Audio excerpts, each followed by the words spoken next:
ഇത്രയും കിട്ടിയിട്ടുണ്ട്. ഇന്നത്തേക്ക് എനിക്ക് അച്ചാറിടാനുമില്ല. ഇത് ഒരു ദിവസം ഒരു ബോട്ടിലിട്ട് വെച്ച് കഴിഞ്ഞാൽ അപ്പടിക്ക് മഞ്ഞളായിക്കോളും മുഴുവനായിട്ട്. അതിൽ പിന്നെ അച്ചാർ വേണമെങ്കിലും ഒരു വീട്ടിൽ കൊണ്ടുപോകുമ്പോഴേക്ക് ഇടാൻ പറ്റും. Thank you for watching. Subscribe ചെയ്ത് കാണണേ ഫ്രണ്ട്സ്. ഇതുപോലെ ഞാൻ ഇങ്ങനെ അച്ചാറുകൾ ഇടുന്നതൊക്കെ കുറേ ചെയ്യുന്നുണ്ട്. ലെമൺ റൈസിനുള്ളതും ചെയ്യാനാണ് ഞാനിപ്പം അടുത്തത് റെഡിയാക്കിക്കൊണ്ടിരിക്കുന്നത്. എല്ലാം കാണണേ. ഞാൻ വഴിയെ എല്ലാം ഇട്ട് തരും. രാവിലെ പറിച്ചുകൊണ്ട് വന്ന നാരങ്ങ അത്രയും അച്ചാറിടാൻ വേണ്ടി കഴുകി നന്നായിട്ട് ഡ്രൈ ആയിട്ട് ഉണക്കിയെടുത്തു. എന്താണെന്ന് വെച്ച് കഴിഞ്ഞാൽ അതിൽ ഈർപ്പം തീരെ ഉണ്ടാവാൻ പാടില്ല. നമ്മളെ കൈ വൃത്തിയായിട്ടിരിക്കുമ്പോൾ നമ്മളെ കയ്യിലും തീരെ ഈർപ്പം ഉണ്ടാവാൻ പാടില്ല. ഞാനപ്പോൾ കുറച്ചെടുത്ത് ഇങ്ങനെ അരിഞ്ഞിരിക്കുമ്പോൾ ഞാൻ എപ്പോഴും വളരെ നേരിയതായിട്ട് അരിയാറുള്ളൂ. എന്താണെന്ന് വെച്ച് കഴിഞ്ഞാൽ ഒരെണ്ണത്തിന് തന്നെ ഞാനൊരു 8 എണ്ണമായിട്ടൊക്കെ അരിയുന്നത്. അങ്ങനെ അരിഞ്ഞെടുക്കുമ്പോൾ നമുക്ക് അച്ചാർ കഴിക്കാൻ ആവശ്യമുള്ളതനുസരിച്ചിട്ട് 1 or 2 വെച്ചിട്ട് ഇങ്ങനെ എടുക്കാം. അതായത് കച്ചിലൊക്കെ കണ്ടില്ലേ, ആ നാരങ്ങയുടെ ഒലിപ്പനുസരിച്ച് നല്ല ചെറുതാവുന്നുണ്ട്. എന്നിട്ട് അപ്പം തന്നെ കുരു മൊത്തം ഞാനിങ്ങനെ കളഞ്ഞേക്കും. അപ്പോൾ കഴിക്കുമ്പോഴേക്കും യാതൊരുവിധ ബുദ്ധിമുട്ടും നമുക്കുണ്ടാവാറില്ല. പിന്നെ ഇതൊക്കെ ചിലതൊക്കെ ഇനി അരിയാൻ കിടക്കുന്നുണ്ട്. വലിപ്പം അനുസരിച്ച് അതിന് ഇനിയും ചെറുതാക്കി എടുക്കണമെങ്കിൽ എടുക്കും. കുരു മൊത്തം തന്നെ ഞാൻ കളഞ്ഞേക്കും കേട്ടോ. അങ്ങനെ നല്ല ഫ്രഷായിട്ട് കിട്ടിയതായതുകൊണ്ട് നല്ല ജ്യൂസ് നീക്കും അച്ചാറിടുമ്പോൾ. ഞാനത് നിങ്ങൾക്ക് ഇനി വഴിയെ കാണിച്ചു തരാം. ഞാൻ ഇത്ര നാരങ്ങ അരിഞ്ഞ് വെച്ചിരിക്കുന്നതിന് ഞാനൊരു കപ്പ് കല്ലുപ്പാണ് എടുത്തിരിക്കുന്നത് കേട്ടോ. ഒരു കപ്പ് കല്ലുപ്പ് ഇവിടെ നിന്ന് എടുത്ത് ചട്ടിയിലിട്ടു. കാരണം എന്താണെന്ന് വെച്ച് കഴിഞ്ഞാൽ ഇതിൽ നമുക്ക് ഈർപ്പം ഉണ്ടെങ്കിൽ ഒന്ന് പോകാനായിട്ട് അടുപ്പൊന്ന് കുറച്ച് വെച്ചിട്ട് ഒന്ന് ചെറുതായിട്ട് ഒന്ന് ചൂടാക്കി ആ ഈർപ്പം കളയുക എന്നുള്ളത്. നമ്മൾ അച്ചാറെന്നുള്ളത് ഇടുമ്പോൾ അതിനകത്ത് നമ്മൾ ഇങ്ങനത്തെ കൊച്ചു കൊച്ചു കാര്യങ്ങൾ നമ്മൾ ഒഴിവാക്കാൻ പാടില്ല. നമ്മൾ അത് ചെയ്താലാണ് നമുക്ക് കുറച്ചുകൂടെ നല്ല റിസൾട്ട് ഉണ്ടാവും. എന്തോ ഒരു ചെറിയ ബ്ലാക്ക് കാണുന്നുണ്ട്. എന്നിട്ട് നമ്മളിത് നല്ല വൃത്തിക്ക് തന്നെ നമ്മൾ ചെയ്യണം, ക്ഷമയോടുകൂടി ചെയ്യണം. അപ്പോൾ നമുക്ക് കുറേ നാളങ്ങ് നിൽക്കും. ചിലപ്പോൾ ഈ ഫ്രിഡ്ജിൽ തന്നെ നമ്മൾ സൂക്ഷിച്ചാൽ തന്നെയും ചിലതൊക്കെ നമുക്ക് ഇത്തിരി കളറ് മാറണതൊക്കെ കാണാം.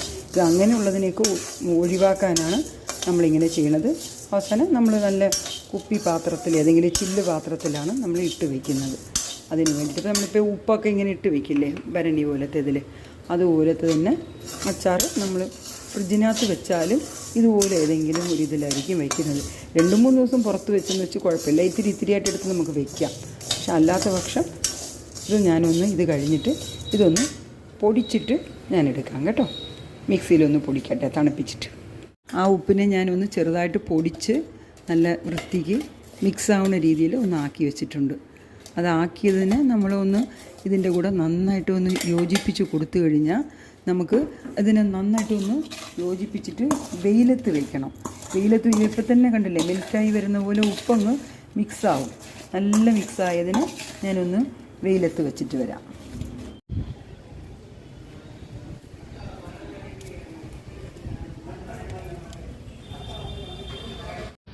ഞാനിനി ഇതിനെ ഒരു 2 ദിവസം നന്നായിട്ട് വെയിലത്ത് വെച്ചെടുക്കുമ്പോൾ ഗുണം എന്താണെന്ന് വെച്ച് കഴിഞ്ഞാൽ എന്തെങ്കിലും ഈർപ്പം ഉണ്ടെങ്കിൽ പോവുകയും ചെയ്യും.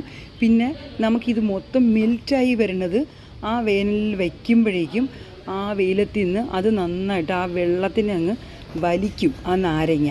അപ്പോൾ ഉപ്പും ആ പുളിയും എല്ലാം ആ തൊണ്ടിലേക്ക് പിടിക്കും.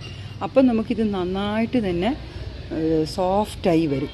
അപ്പോൾ പിന്നെ നമുക്ക് അച്ചാർ എളുപ്പത്തിൽ നമുക്ക് കിട്ടും. എളുപ്പത്തിൽ അച്ചാർ കിട്ടാനായിട്ടുള്ള ഒരു വഴിയാണ് ഞാൻ ഈ ചെയ്യുന്ന ഫസ്റ്റ് ഫേസ്. നാരങ്ങ അച്ചാറിൻ്റെ സെക്കൻഡ് ഫേസിൽ ഞാൻ ചെയ്യണത് എന്തൊക്കെയാണെന്ന് വെച്ച് കഴിഞ്ഞാൽ ഞാൻ ശകല ഉലുവ അങ്ങനെ അത് വറുക്കാനായിട്ട് ഇത്തിരി ജീരകം കുറച്ചേ അച്ചാർ ഇടുന്നുള്ളൂ. അപ്പോൾ ആ കുറച്ച് അച്ചാറായതുകൊണ്ട് ഞാൻ കുറച്ചേ എല്ലാം ചേർക്കുന്നുള്ളൂ. കുറച്ച് ഉലുവ, കുറച്ച് ജീരകം, എന്നിട്ട് കടുക് ശകലം ചേർക്കും. കടുക് ശകലം ചേർക്കുമ്പോൾ ഉള്ളത് എന്താണെന്ന് വെച്ച് കഴിഞ്ഞാൽ ഭയങ്കര ഒരു ഫ്ലേവർ കിട്ടും. അധികം നമ്മൾ ചേർക്കരുത്. ജീരകം കടുകൊക്കെ വളരെ കുറച്ച്. ഈ ജീരകം എന്നുള്ളത് എല്ലാത്തിലും കയറി വരുന്നുണ്ട്. അത് നമുക്ക് ഒരു ടേസ്റ്റിൻ്റെ ഇതായിട്ട് അത് ഒഴിവാക്കാൻ പറ്റുന്നില്ല. പൊതുവെ ഉലുവ മാത്രമേ എല്ലാവരും ചേർക്കാറുള്ളൂ. ഞാൻ കുറച്ച് കടുക്, കുറച്ച് ജീരകം, ഇത് രണ്ടും കൂടെ അഡീഷണലായിട്ട് ചെയ്യും. ഇതൊന്ന് ചെറുതായിട്ട് ഡ്രൈ റോസ്റ്റ് ചെയ്തിട്ട് ഇതൊന്ന് പൊടിക്കണം. ഇനിയിപ്പോൾ ഞാൻ പൊടിച്ചുകൊണ്ട് വന്നു. ഉലുവ, ജീരകം, ഒരു നുള്ളാണ് കടുക്, ഇത്രയും കൂടെ വറുത്ത് പൊടിച്ചിട്ടത് ഞാൻ അതിലേക്ക് അച്ചാറിലേക്ക് ഇടുവാണ്. അച്ചാറും ഉപ്പിട്ട് ഒന്ന് ഉണക്കിയെടുത്തതിൻ്റെ നന്നായിട്ട് ഇതിൽ ചേർക്കാനായിട്ട് കുറച്ചിപ്പോൾ മുളക് പൊടി ഇടുന്നുണ്ട്. മുളക് പൊടി ഇങ്ങനെ നല്ല ചാറ് കിട്ടണമെങ്കിൽ കൂടുതൽ കയറ്റി ഇട്ടിട്ട് പിന്നെ എണ്ണ അതനുസരിച്ചിട്ട് നമ്മൾ കൂടുതലായിട്ട് ഇടണം. വേണമെന്നുണ്ടെങ്കിൽ മാത്രം നമ്മൾ കൂടുതൽ ആഡ് ചെയ്താൽ മതി. ഞാനങ്ങനെ കണ്ടമാനം മുളക് പൊടി ഇടാറില്ല. വേണമെന്നുണ്ടെങ്കിൽ മാത്രം നമ്മൾ പിന്നെ ആഡ് ചെയ്യാം. അപ്പോൾ നല്ല ഒരു റിച്ചായിട്ട് കിട്ടും. നമുക്കപ്പോൾ ചാറ് കൂടുതൽ വേണമെന്നുണ്ടെങ്കിലാണ് നമ്മൾ ശകലം കൂടെ മുളക് പൊടിയും ഇട്ട് എണ്ണയും അതുപോലെ നമ്മൾ കയറ്റി ഒഴിക്കണം. അച്ചാറെന്ന് പറഞ്ഞു കഴിഞ്ഞാൽ ഈ ഉപ്പും മുളകും എണ്ണയൊക്കെ കുറച്ച് കയറി നിൽക്കുന്നതാണല്ലോ. അതുകൊണ്ടാണ് നമ്മൾ ചെറിയ പീസായിട്ട് മുറിച്ചിട്ട് ശകലം ഉപയോഗിച്ചാൽ മതി എന്നുള്ള ഒരു ഇതിലേക്ക് വന്നിരിക്കുന്നത്. ഞാനിവിടെ ഇപ്പോൾ ബാക്കിയും കൂടെ കുറച്ചും കൂടെ എടുക്കുന്നുണ്ട്.